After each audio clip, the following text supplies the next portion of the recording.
আয়না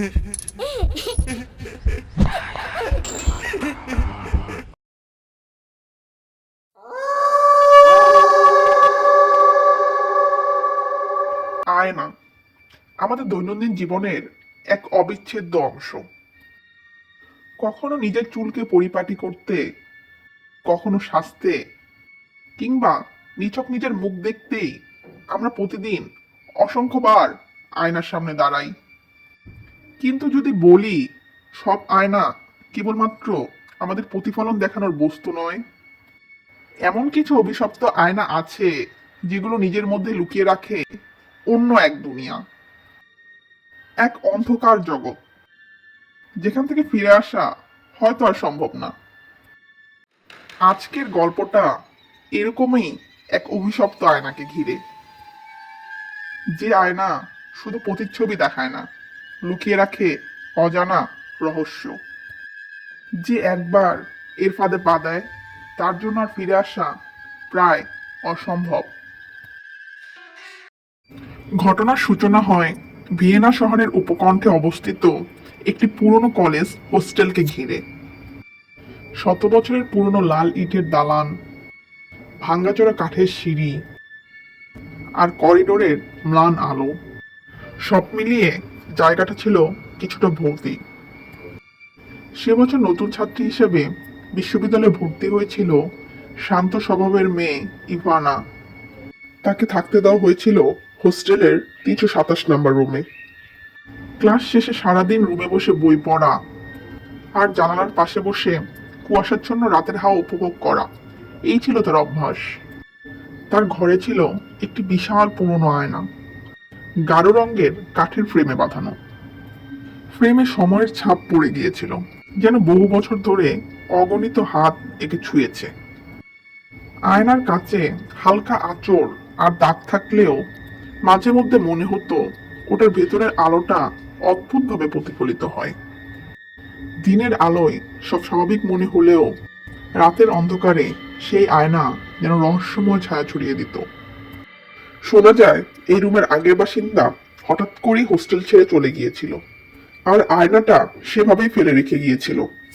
কিন্তু কেন, সেই ব্যাপারে কেউ কিছু বলতে চাইতো না।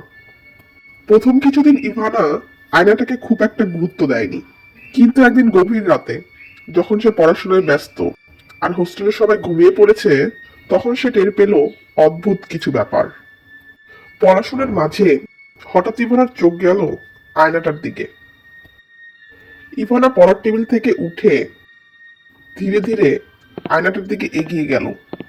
আয়নার সামনে দাঁড়িয়ে একটু ভালোভাবে নিজের দিকে তাকাতেই ইভানার নিঃশ্বাসটা কেমন যেন থমকে গেল।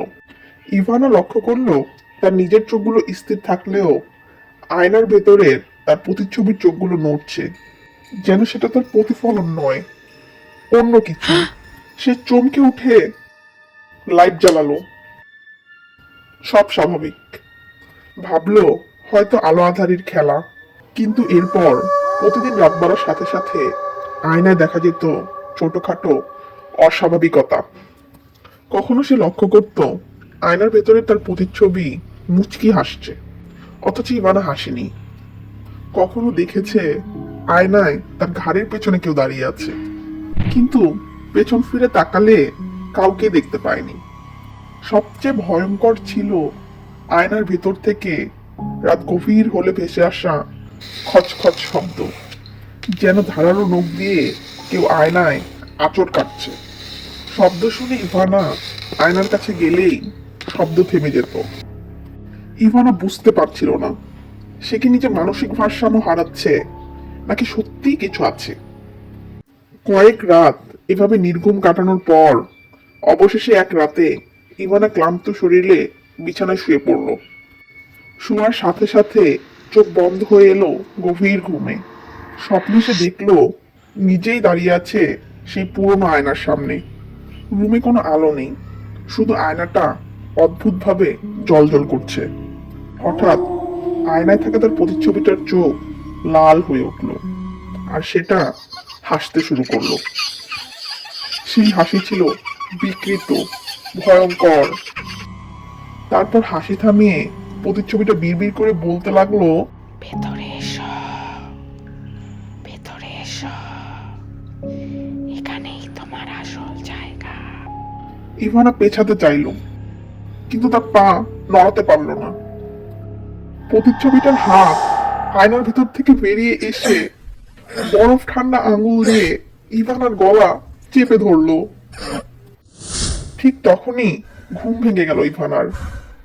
কপাল ভিজে গেছে ঘামে, বুক দাপাচ্ছে প্রচন্ড ভাবে। চারপাশে চারদিকে নীরবতা, কিন্তু আয়নার কাছে হালকা কুয়াশার মতো দাগ, যেন আয়নার কাছে ভেসে উঠেছে কারো হাতের ছাপ।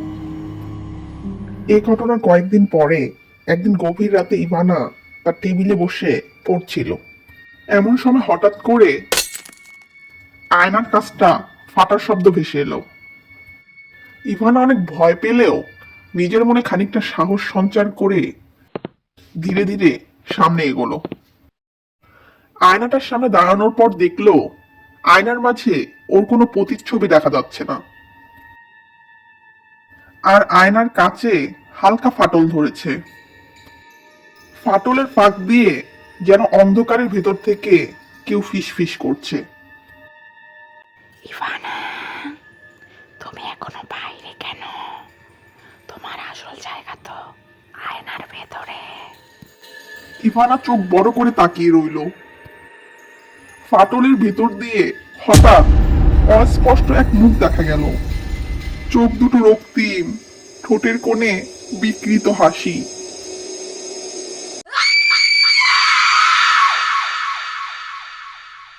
পরদিন সকালে ইভানার রুম ফাঁকা পাওয়া গেল। রুমে সবকিছু জায়গা মতোই ছিল, শুধু ইভানা নেই।